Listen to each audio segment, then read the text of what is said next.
وقت گزر گیا اس میں جو غفلتیں ہوئیں، اس باقی اوقات میں اللہ سے معافی طلب کر لی جائے تو اللہ معاف کرنے والے ہیں۔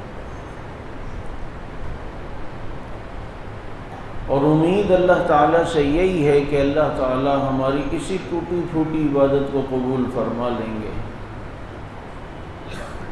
وہی جب روزے تراویح کی توفیق دی ہے تو انشاءاللہ یہ قبول ہی قبول ہے۔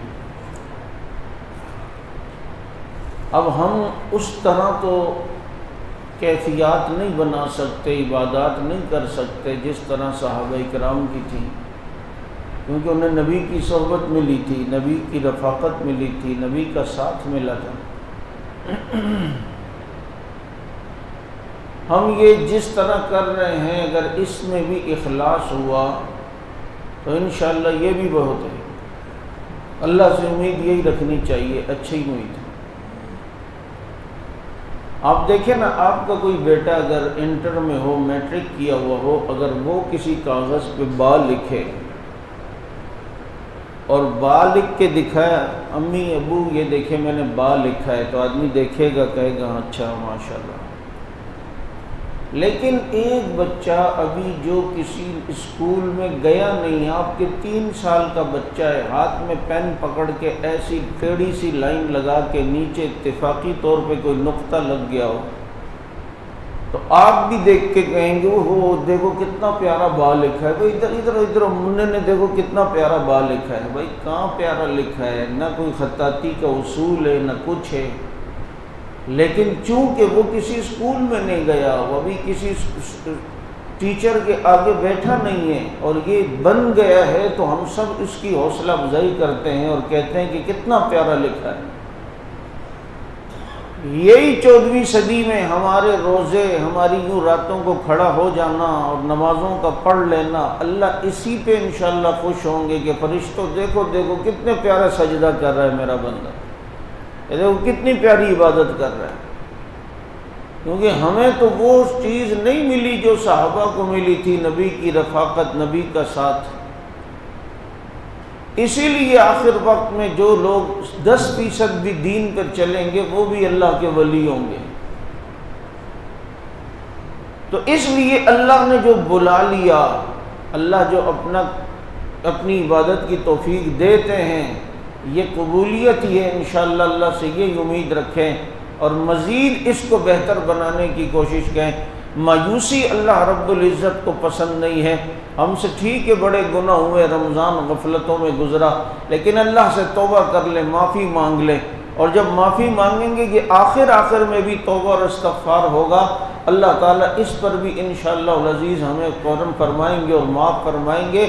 اس لیے کہ جب ایک آدمی کسی عمل پر پچھتا جاتا ہے اپنی غلطی پر، اللہ تعالیٰ کو یہ پچھتاوے والا نفس اور پچھتاوے والے لوگ بہت پسند آتے ہیں۔ آپ دیکھیں کہ اس وقت دنیا بڑی عجیب باتیں کرتی ہے مایوسی والی، مثلا جو آخر میں آگے کوئی توبہ کر لے، اپنی زندگی کو بدلنے کی کوشش کرے، تو پھر کیا کہتے ہیں، 100 چوہے کھا کے بلی حج کو چلی۔ یعنی اس موقع پر کہ جو کوئی توبہ کر لے کسی گناہ سے، بجائے اس کے حوصلہ کر دینے کے کہ ماشاءاللہ جی آپ نے بہت اچھا کیا، اچھا ہوا مرنے سے پہلے اللہ نے آپ کو ہدایت دی، بجائے اس طرح کے حوصلہ دینے کے اس کو الٹا جو ہے وہ آگے سے طنز کرتے ہیں کہ 100 چوہے کھا کے بلی حج کو چلی۔ او بھائی وہ چلی تو گئی نا، تو مسجد تک بھی نہیں آیا ہے، وہ تو حج پہ چلی گئی۔ کعبہ کس منہ سے جاؤ گے غالب، شرم تم کو مگر نہیں آتی۔ بھائی اسی منہ سے کعبہ جائیں گے اور اپنے روٹھے ہوئے رب کو منائیں گے۔ اس لیے مایوسی وہاں نہیں۔ اللہ رب العزت نے ہم پر رمضان کے روزے فرض فرمائے، اور اس لیے کہ لعلکم تتقون، تاکہ تم متقی بن جاؤ۔ اب یہ ہے کہ اتنا ہم نے اپنے اندر دیکھنا ہے کہ ہم میں تقوی آ رہا ہے یا نہیں، پرہیزگاری آ رہی ہے یا نہیں، گناہ سے نفرت دل میں پیدا ہو رہی ہے یا نہیں، گناہ چھوڑ رہے ہیں یا نہیں، اور اگر نہیں تو اس کی فکر کی جائے، اور رمضان المبارک کی جو بقیہ گھڑیاں رہ گئے انہیں قیمتی بنانے کی کوشش کی جائے۔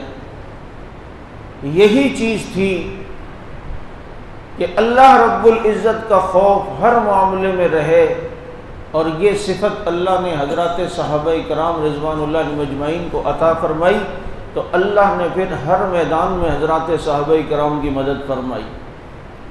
رسول اللہ صلی اللہ علیہ وسلم کے ساتھی جن کو اللہ نے نبی کی رفاقت کے لیے، نبی کے ساتھ رہنے کے لیے، نبی کی خدمت کے لیے، نبی کے دیدار کے لیے چنا۔ آج ہم بھی تو کہتے ہیں یار کاش ہم نبی کے دور میں ہوتے، کتنا مزہ آتا۔ ہم نبی کے تصور کو سوچتے ہیں تو اتنا مزہ آتا ہے، تو بتاؤ جو نبی کو اپنی آنکھوں سے دیکھتے تھے انہیں کتنا مزہ آتا ہوگا، جو نبی کی زیارت کرتے تھے انہیں کتنا مزہ آتا ہوگا، جن کو اللہ کے نبی صلی اللہ علیہ وسلم کے پیچھے نمازوں کی سعادت ملی، جو نبی علیہ الصلوۃ والسلام کے ساتھ جنگ میں، جہاد میں شریک رہے، جن کو اللہ نے قرآن کریم کی 1200 سے زیادہ آیتوں میں قرآن کا حصہ بنایا، 1 2 5 10 15 20 نہیں، 1200 سے زیادہ آیتیں اللہ نے کن کی شان میں نازل کی؟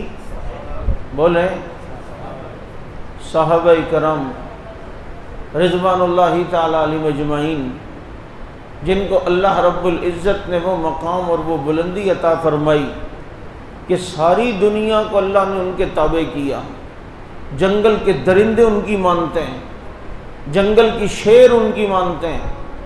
حضرت سفینہ رضی اللہ تعالیٰ عنہ اپنے ساتھیوں سے بچھڑ گئے، جنگل میں سامنے ایک شیر آیا، دیکھ کے دھاڑتا ہے، تو حضرت سفینہ نے کہا بھائی تو جنگل کا شیر ہے تو میں محمد کا شیر ہوں۔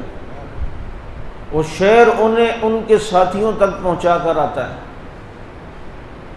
روم کے بادشاہ نے ایک شخص کو لالچ دی کہ مسلمانوں کے عمر کو قتل کر دو، تمہیں میں دولت دوں گا، یہ دوں گا، وہ دوں گا۔ اب وہ شخص اسلامی لباس میں مدینہ منورہ آیا اور اس نے پوچھا کہ امیر المومنین حضرت عمر کہاں ملیں گے، ان کا محل کہاں ہے؟ انہوں نے کہا محل شہل کچھ نہیں ہوتا، اگر ابھی ملنا ہے تو بیت المال کے اونٹ چرانے گئے میں، وقت کا امیر المومنین اور بیت المال کے اونٹ چرانے گیا ہوا ہے، تو وہاں ملیں گے۔ یہ شخص ویرانے میں گیا، دیکھا باقی حضرت عمر اکیلے بیت المال کے اونٹ کو چرا رہے ہیں۔ اس نے ایک جگہ جائزہ لیا تو ایک گھنا درخت نظر آیا، یہ سمجھ گیا کہ یہ تھکیں گے تو اسی درخت کے نیچے آ کے بیٹھیں گے، اور جب یہ لیٹیں گے سوئیں گے میں ان پر حملہ کروں گا۔ یہ چھپ کر اس درخت پہ پہلے سے چڑھ گیا۔ حضرت عمر چرا کے جب تھکے اتفاق سے اسی درخت کے نیچے آ کے لیٹے۔ اس نے کہا آنکھ لگ جائے تو میں حملہ کرتا ہوں۔ ابھی حضرت عمر کی آنکھ لگی ہے کہ دیکھتا ہے کہ سامنے سے ایک شیر نکل کے آیا، اور جب تک حضرت عمر سوتے رہے شیر عمر کے گرد گھوم گھوم کے پہرا دیتا رہا۔ اور جب فاروق اعظم رضی اللہ تعالیٰ عنہ کی آنکھ کھلی، یہ دم سے یوں سلام کرتا ہے شیر اور واپس چلا گیا۔ اس شخص نے اوپر سے چھلانگ لگائی اور کہتا اشہد ان لا الہ الا اللہ واشہد ان محمد رسول اللہ۔ عمر میں نے تیری کرامت دیکھی کہ یہ جنگل کے شیر بھی تیری مانتے ہیں۔ یہ اللہ رب العزت نے حضرات صحابہ کرام رضوان اللہ علیہم اجمعین کے ساتھ یہ معاملات فرمائے۔ میرے دوستو، یہ ساری دنیا کو اللہ نے ان کے تابع کیا، اس لیے کہ انہوں نے اپنے آپ کو اللہ کے تابع کر دیا تھا، انہوں نے اپنے آپ کو اللہ سے منوا لیا تھا۔ اللہ رب العزت نے انہیں جو ہے وہ اپنی محبت کے سرٹیفکیٹ دے دیے تھے، اور کیوں نہ ملے کہ رفاقت نبی کی ملی ہے، صحبت نبی کی ملی ہے، تربیت نبی کی ملی ہے، ساتھ ان کو نبی کا ملا ہے، آپ صلی اللہ علیہ وسلم کی مجلس میں بیٹھنے کی اللہ تعالیٰ نے یہ سعادت دی ہے۔ اور کیسے نبی کی ماننے والے صحابہ کچھ بیٹھیں کچھ کھڑے، نبی نے فرمایا بیٹھ جاؤ، وہیں پہ سب بیٹھ گئے۔ ایک صحابی مسجد کے اندر ایک پاؤں ایک باہر، وہیں کیواڑ پہ بیٹھ گئے۔ اور بھائی تمہیں تو نہیں کہا، تم تو آگے آؤ، وہاں کیوں بیٹھ گئے؟ کہ اللہ کے نبی آپ کی آواز کانوں میں پڑی بیٹھ جاؤ، تو ہمت نہ ہوئی کہ ایک قدم بھی آگے بڑھاؤں۔ ایک صحابی کو دیکھا باہر گھوڑے باندھنے والی جگہ بیٹھے ہیں، بھائی تم وہاں کیوں بیٹھے ہو؟ کہ اللہ کے نبی آپ کی آواز آئی بیٹھ جاؤ، ہمت نہ ہوئی کہ ایک قدم بھی آگے بڑھاؤں۔ اور جہاں تک استبل کی بات ہے تو درد مندوں سے نہ پوچھئے کہاں بیٹھ گئے، تیری محفل میں غنیمت ہے جہاں بیٹھ گئے۔ آپ کی صحبت محفل میں بیٹھنا یہ کم غنیمت ہے؟ ایسے رسول اللہ صلی اللہ علیہ وسلم کے تابع دار، ایسے آپ صلی اللہ علیہ وسلم کی ایک ایک اداؤں پہ مر مٹنے والے، کسی سے متاثر نہ ہونے والے صحابہ۔ حضرت حذیفہ رضی اللہ تعالیٰ عنہ جب کسریٰ کے دربار میں سفیر کی حیثیت سے گئے، اس نے کھانا لگوایا تو حضرت حذیفہ کھانا کھانے لگے، ان کے ہاتھ سے نوالا گرا اور نوالا زمین پہ گرا اور دسترخوان پہ گرا، اور نبی کی سنت ہے کہ گرے ہوئے نوالے کو اٹھا کے کھا لو، کیونکہ جس نوالے میں برکت ہوتی ہے تو شیطان ہاتھ مار کے گراتا ہے۔ اچھا، اس ماحول اور اس کلچر اور اس سوسائٹی میں گرے ہوئے نوالے کو اٹھا کے کھانا معیوب سمجھا جاتا تھا، بہت برا سمجھا جاتا تھا۔ اب ایک طرف نبی کی سنت، دوسری طرف ماحول کا تقاضا یہ ہے کہ نہ کھایا جائے۔ ہم جیسے ہوتے تو پتہ نہیں کیا کرتے جیسے آج کرتے ہیں۔ اچھا خاصا دیندار آدمی ہوگا، اسے بھی کسی جگہ شادی میں بلائے کر وہاں کھڑے ہو کے کھانا کھا رہے ہیں تو حضرت بھی کھڑے ہو کے کھا رہے ہوتے ہیں۔ کسی وی آئی پی جگہ پہ چلا گیا تو حضرت کے بھی آہستہ آہستہ پانچے کھسک کے نیچے آ جاتے ہیں، ٹوپی یوں فولڈ کر کے جیب میں ہوتی ہے۔ کتنے جو ہے نا داڑھی کو بالکل چھوٹا چھوٹا کرتے ہیں، یار وہ ذرا دبئی جانا ہے نا، وہاں ذرا اسٹائل مارنا ہے۔ یہ تو ہمارا ایمان ہے کہ ماحول میں ہم وہاں ہیں تو ہم وہاں رہیں۔ یہ پھر کون سا مزہ ہے دین کا؟ دین کا مزہ تو یہ ہے کہ مسجد میں جیسے دیندار ہو، بازاروں میں بھی ایسے ہی دیندار ہو۔ اور دیکھ لو جو لوگ اپنے کلچر کو بھولتے ہیں اور دوسروں کی ثقافت پہ فخر کرتے ہیں، وہ ہمیشہ غلام رہتے ہیں، اور جو اپنے کلچر کو اپناتے ہیں، اپنے نبی کی سنت پہ رہتے ہیں، وہ ہمیشہ لوگوں کی نظروں میں بھی اونچے رہتے ہیں، دنیا کی نظر میں بھی اونچے رہتے ہیں۔ یہ افغانستان کے طالبان دیکھیں نا، یورپ میں کسی جگہ قطر میں مذاکرات ہوتے ہیں، ان کا وہی اسٹائل پگڑی اور وہی لمبی لمبی جناب پگڑی اور وہی کیا کہتے ہیں چادریں اٹھائی ہوئی ہیں، کسی سے متاثر نہیں ہوتے تھے۔ وہ کہتے تھے بابا یہ کیا ہے متاثر کی چیز؟ یہ متاثر تو ہم سے ہوں گے کہ جن کو ہم نے مذاکرات کی ٹیبل پہ لا کے بٹھایا ہے۔ جو دین پر آتا ہے نا وہ یوں متاثر ہوتا ہے، دنیا اس سے یوں متاثر ہوتی ہے۔ صحابہ جو علاقے فتح کرتے تھے، فتح تو تلوار کے زور پہ اگر ہوتے تھے، لیکن وہاں کے لوگ جو مسلمان ہوتے تھے تو صحابہ کی استقامت اور نبی کی سنت کو دیکھتے ہوئے اور اپنے دین پر مستحکم ہونے کی وجہ سے لوگ ایمان لاتے تھے کہ یہ ایسے لوگ ہیں۔ تو حضرت حذیفہ رضی اللہ تعالیٰ عنہ سب کو دیکھتے ہیں، سب ادھر دیکھتے رہے کہ کیا کریں گے یہ۔ انہوں نے نوالا اس طرح اٹھایا کہ سب دیکھیں، اور نوالا اٹھا کے منہ میں رکھا اور ایک جملہ فرمایا، اترک سنت حبیبی لہؤلاء الحمقاء، ان بے وقوفوں کی وجہ سے اپنے محبوب کی سنت چھوڑ دوں؟ دیکھو کسی سے متاثر نہیں، کہا پاگل ہے کہ میں ان کی وجہ سے نبی کی سنت چھوڑ دوں؟ حضرت عثمان رضی اللہ تعالیٰ عنہ کو نبی نے جب صلح حدیبیہ میں مکہ والوں سے مذاکرات کے لیے بھیجا تو رستے میں کسی نے کہا عثمان جہاں تم جا رہے ہو یہاں پر پائنچے اوپر ہوں ٹخنوں سے تو یہ لوگ برا مناتے ہیں، تم پائنچے ذرا نیچے کر لو، ذرا ایک روپ بن جائے گا، ان سے بات کرنے میں مزہ بھی آئے گا، ورنہ وہ کہیں گے پتہ نہیں کیا دیہاتی کو اٹھا کے لے آئے۔ حضرت عثمان نے فرمایا میں نے ساری زندگی اپنے نبی کے پائنچے ٹخنوں سے نیچے نہیں دیکھے، عثمان کے پائنچے بھی ٹخنوں سے نیچے نہیں ہوں گے، چنانچہ چاہے کوئی مذاکرات کرتا ہے کسی پہ امپریشن پڑے نہ پڑے، میں نے اپنے نبی کے طریقے کو نہیں چھوڑنا۔ یہ ہیں نبی کے صحابہ، کہیں بھی گئے کسی سے متاثر نہیں ہو۔ آج ہم اپنے کو اندر جھانک کر دیکھیں، کیا ہم بھی ایسے ہیں؟ ہم بھی کسی ماحول میں جا کر واقعی محمدی بنتے ہیں یا اس ماحول کے ہو کے رہتے ہیں؟ میرے دوستو، انہی صحابہ کرام کا ہم پر احسان ہے کہ انہوں نے ساری دنیا میں دین پہنچایا، ساری دنیا میں صحابہ پہنچے اور اپنی زندگیاں دین پر لگائیں۔ یہ دنیا کے اندر ان کی قبریں، یہ دیکھیں پشاور میں حضرت سنان رضی اللہ تعالیٰ عنہ اپنے ساتھیوں کے ساتھ سو رہے ہیں، یہ مکران کے قریب حضرت سہل ابن علی رضی اللہ عنہ کی قبر، یہ سکھر میں حضرت عمر بن ابس اور 2 اور صحابہ کی قبر، یہ ادھر بدین کے قریب ایک حضرت حذیفہ نام کے ایک صحابی ہیں، افغانستان میں حضرت تمیم داری رضی اللہ تعالیٰ عنہ، عراق میں صحابہ کی قبریں، اور جیسے اللہ نے آسمان کو ستاروں سے بھر دیا ہے، زمین کو اللہ نے محمد کے یاروں سے بھر دیا ہے، ساری دنیا میں پہنچے اور دین ہم تک پہنچا کے گئے۔ آج یہ پنکھا ہمیں ہوا دے رہا ہے، لیکن پیچھے ذرا اس کی مشینری کو ہاتھ لگایا جائے تو کتنا گرم ہوگا یہ پنکھا اس وقت پیچھے، لیکن اپنے پہ گرمی سختی سہ رہا ہے، ہمیں تو ٹھنڈ دے رہا ہے۔ وہاں پیچھے دین کے لیے ساری سختیاں صحابہ برداشت کر کے چلے گئے، ہمیں تو ماں کی گود میں کلمہ دے کے چلے گئے نا۔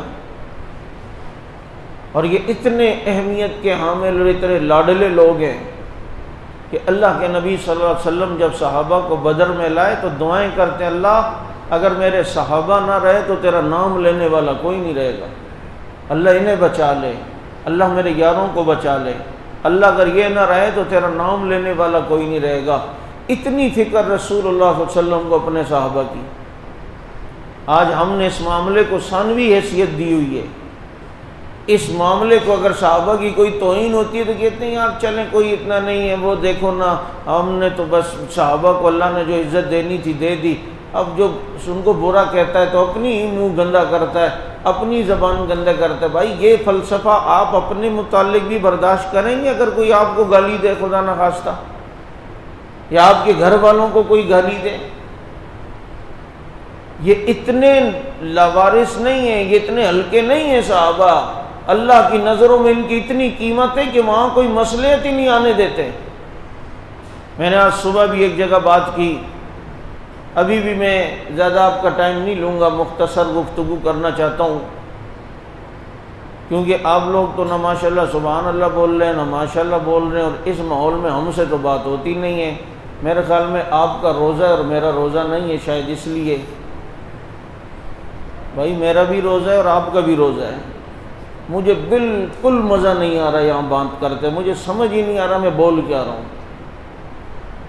ہم تو جس جگہ ہوتے ہیں وہاں پر بیان کے دوران کوئی گھڑی کو بھی دیکھ لے تو ہم اس پہ بھی FIR کاٹ دیتے ہیں، اور یہاں میں اتنے واقعات سنا رہا ہوں اور سارے یوں، بھائی کوئی ماشاءاللہ، کوئی سبحان اللہ، کوئی استغفر اللہ ہی بول دو، مجھے پتہ تو چلے آپ جاگ رہے ہیں۔ کبھی مولوی کی بات بھی اتنی توجہ سے سن لیا کرو جتنی بیگم کی بات توجہ سے سنتے ہو، جتنے اس کے سامنے جی جی بالکل ٹھیک ہے کر لیں گے، اچھا ہاں بس ٹھیک ہے لے آؤں گا، ہاں تو کبھی یہاں بھی اس طرح کر لیا کریں تاکہ ہمیں پتہ چلے جی آپ جاگ کے بیٹھے ہیں۔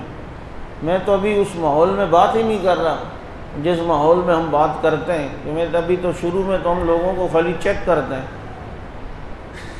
اور میرا ظہر میں بھی بیان تھا، فجر میں بھی الحمدللہ بیان تھا، ابھی عصر میں بھی بیان ہے، اور آپ میرے ہونٹوں کو دیکھ رہے ہیں کتنے خشک ہو رہے ہیں، لیکن میں پھر بھی کوشش کر رہا ہوں۔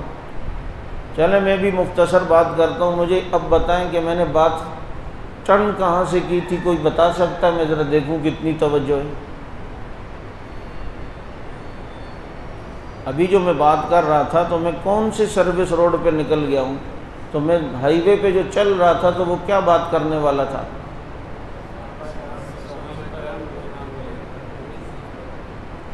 یہ اتنی اہمیت کے حامل ہیں کہ آپ صحابہ کرام کے بارے میں آپ سمجھیں کہ کچھ غریب صحابہ نبی کے پاس بیٹھے ہیں نا، تو کافروں کے کچھ سردار نبی کے پاس آئے، نبی انہیں دین کی دعوت دینے لگے، تو انہوں نے ڈیمانڈ یہ رکھی کہ پہلے آپ ان غریبوں کو یہاں سے اٹھائیں، یہ کل تک ہمارے غلام تھے اب ہمارے سامنے بیٹھیں گے۔ حضرت بلال، حضرت عمار، حضرت صہیب یہ بیٹھے ہوئے تھے رضی اللہ تعالیٰ عنہ۔ اب دیکھیں یہ عین حکمت ہے کہ یہ تو ہمارے اپنے، تھوڑی دیر باہر چلے جائیں، اگر یہ انسان کے بچے بن گئے جو آئے ہوئے ہیں تو سارے، ایک قبیلے کا سردار مسلمان ہوتا تھا سارے قبیلہ مسلمان ہو جاتا تھا۔ بھائی یہاں اگر یہ زرداری، نواز شریف، عمران خان جیسے آئیں اور میرے کارکن بھی ہوں، وہ کہیں کہ پہلے آپ ان کو باہر نکالیں، دیکھیں تو یہ عین حکمت ہے یا نہیں کہ میں اپنے ساتھیوں سے کہا تم باہر جاؤ، ان کو اگر بات سمجھ آ گئی نا، یہ انسان کے بچے بن گئے تو پورا پاکستان انسان بن جائے گا، مجھے ان کو سمجھانے دو۔ تو یہ تو عین حکمت ہے۔ لیکن صحابہ کے بارے میں کوئی حکمت مصلحت وہاں نہیں چلتی۔ دل میں آیا کہ میں ان کو کھاؤں، تھوڑی دیر باہر بھیج دوں، یہ اگر انسان بن گئے، مسلمان بن گئے تو دنیا مسلمان ہوگی۔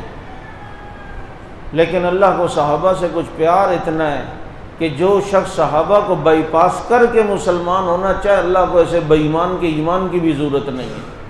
اللہ نے قرآن بھیج دیا، وَلَا تَطْرُدِ الَّذِينَ يَدْعُونَ رَبَّهُمْ بِالْغَدَاةِ وَالْعَشِيِّ يُرِيدُونَ وَجْهَهُ وَلَا تَعْدُ عَيْنَاكَ عَنْهُمْ۔ محبوب نہ اپنے یاروں کو یہاں سے نہیں ہٹانا، آپ نے ان کو یہیں بٹھا کے رکھنا ہے۔ بلال یہیں بیٹھے گا، خباب یہیں بیٹھے گا، صہیب یہیں بیٹھے گا، عمار یہیں بیٹھا رہے گا، ان کو یہاں سے نہیں اٹھانا۔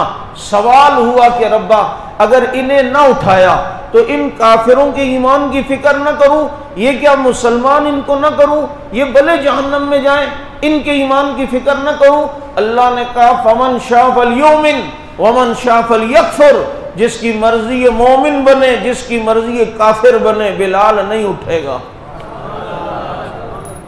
فمن شاء فلیؤمن، جس کی مرضی یہ مومن بنے، ومن شاء فلیکفر، مرضی یہ کافر کا کافر بن کے رہے، لیکن تیرے یار نہیں اٹھیں گے۔ اے محبوب، اس بلال نے تپتے صحرا میں عہد میرے لیے کیا تھا، اسی خباب کی خون اور چربی سے انگارے بجھتے تھے، جو تیرے یاروں کو بائی پاس کر کے مسلمان ہونا چاہے، مجھے سے بے ایمانوں کی ایمان کی بھی ضرورت نہیں ہے۔ یہ ہیں صحابہ جن کی اللہ کے یہاں ایسی اہمیت، قدر و قیمت کہ رسول اللہ صلی اللہ علیہ وسلم کو منع فرمایا کہ ان کے پاس سے اٹھنا نہیں، ان کو اپنے پاس بٹھا کے رکھنا ہے۔ یہ اتنی اہمیت کے حامل لوگ ہیں۔ اور آپ دیکھیں حضور اکرم صلی اللہ علیہ وسلم نے کتنی، میں نے آج یہ بات بھی صبح کی کہ کتنا نبی کو لوگوں نے ستایا، نبی کو موقع ملا تو نبی نے سب کو معاف کر دیا۔ مکے والوں نے ستایا، جب مکہ فتح کیا معاف کر دیا۔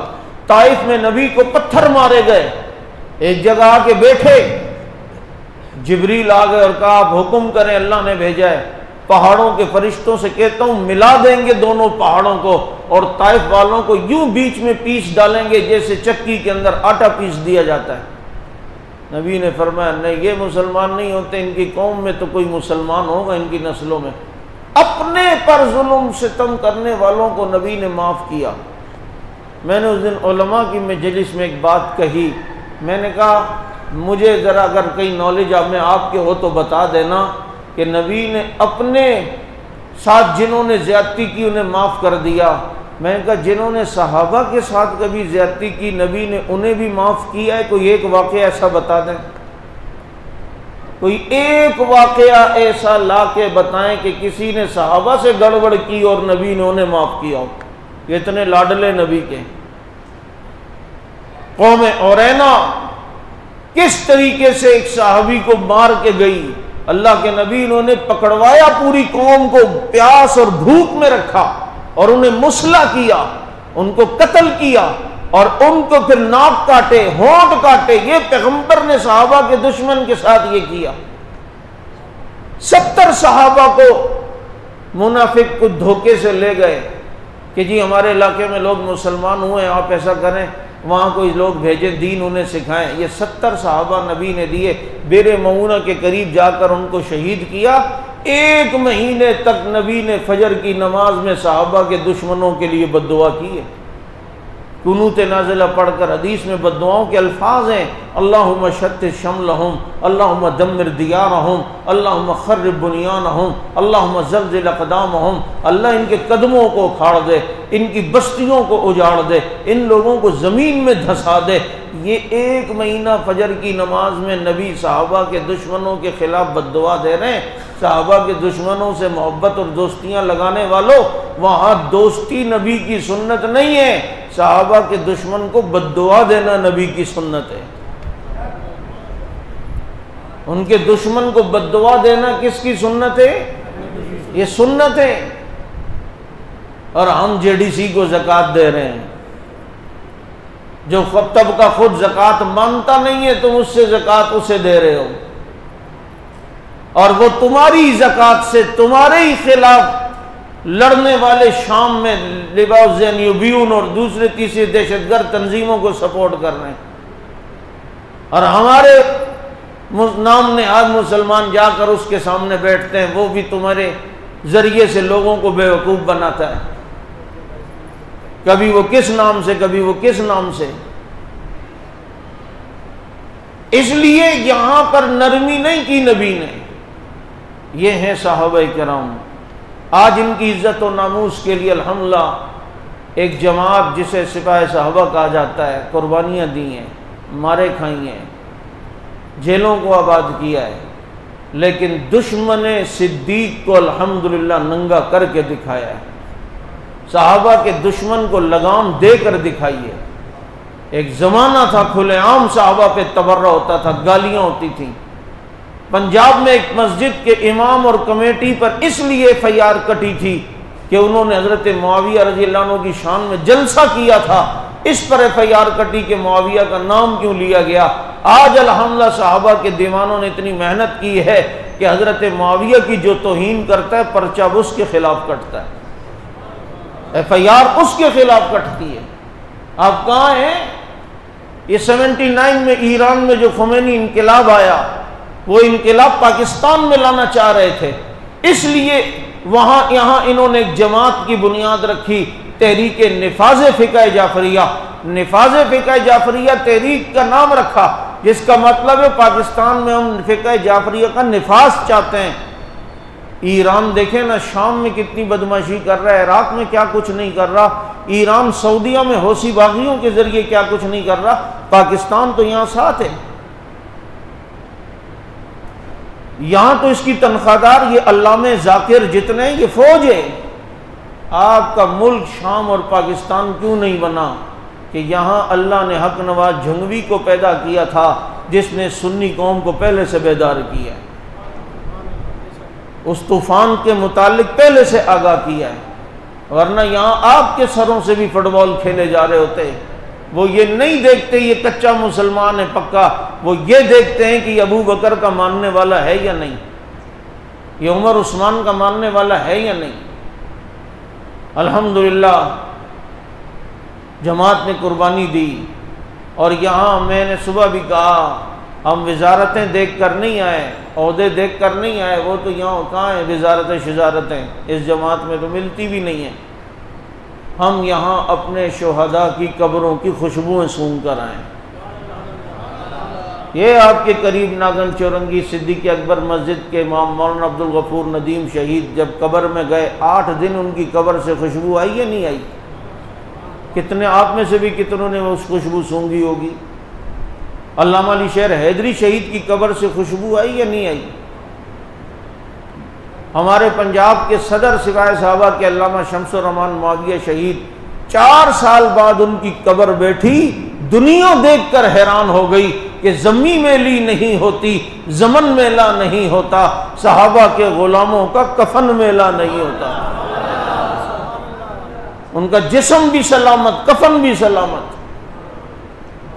ہم کوئی بے وقوف نہیں ہیں جو موت کے رستے پر چل رہے ہیں، ہم جانتے ہیں، لیکن ہم نے تہیہ کیا ہے جن صحابہ نے نبی کو پتھر لگنے نہیں دیا، ہم انہیں گالی لگنے نہیں دیں گے۔ جن صحابہ نے نبی تک تیر آنے نہیں دیا، ان کا اتنا حق بنتا ہے کہ ہم ان تک تنقید آنے نہ دیں۔ اتنا حق وہ رکھتے ہیں کہ انہوں نے ہمیں ماں کی گود میں اگر کلمہ دیا ہے تو اتنا حق ہے کہ ہم ان کے لیے دنیا سے ٹکر لے لیں اور ان کی عزت و ناموس کا پہرا دے کے چلے جائیں۔ یہ قربانیاں ہیں، یہ سلسلہ ہے، قیادت شہید ہوئی ہے، ہمارے کارکنان شہید ہوئے ہیں، اور ہماری جماعت الحمدللہ اپنے ان کارکنوں کو بھولی نہیں ہے۔ ان شہیدوں کی بیواؤں یتیموں کی کفالت اپنی بساط کے مطابق کرتے ہیں۔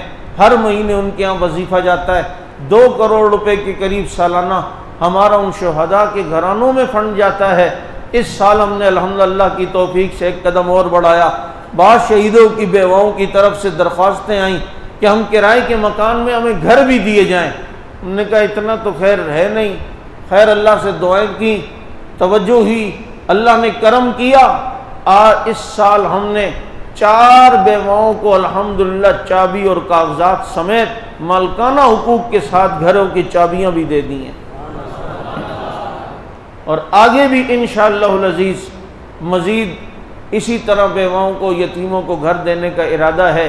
آپ سمجھتے ہیں کہ یہ کام صحیح حق ہے اور ہمارا بھی کچھ نہ کچھ اس میں تعاون ہو، تو ان شہیدوں کے گھر والوں کے لیے، ان اسیروں کے لیے، بیواؤں اور یتیموں کے لیے آپ نے بڑھ چڑھ کر زکوٰۃ فطر عطیہ سے تعاون کرنا ہے.